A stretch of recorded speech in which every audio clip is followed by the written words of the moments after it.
నవంబర్లో జాగ్రత్తగా ఉండాల్సిన రాసులు పార్ట్ 1. మీకు శివుడి అంటే ఇష్టమైతే ఓం నమః శివాయ అని కామెంట్ చేయండి.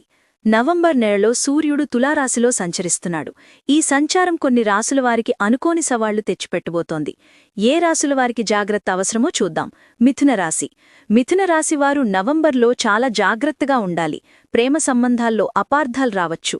పిల్లల ఆరోగ్యం, చదువులు ఆందోళన కలిగించవచ్చు. కడుపు సమస్యల నుండి జాగ్రత్తగా ఉండండి. మేషరాశి. మేషరాశివారు వివాహ జీవితంలో ఉద్రిక్తతని ఎదుర్కొనే అవకాశం ఉంది. వ్యాపారంలో భాగస్వామ్య సమస్యలు తలెత్తవచ్చు. కళ్ళు, తలనొప్పి వంటి సమస్యలు రావచ్చు. ఓపికతో ముందుకు సాగండి. కర్కాటక రాశి. కర్కాటక రాశివారు కుటుంబంలో ఆనందం తగ్గినట్లు అనిపించవచ్చు. తల్లి ఆరోగ్యం పట్ల శ్రద్ధ వహించండి.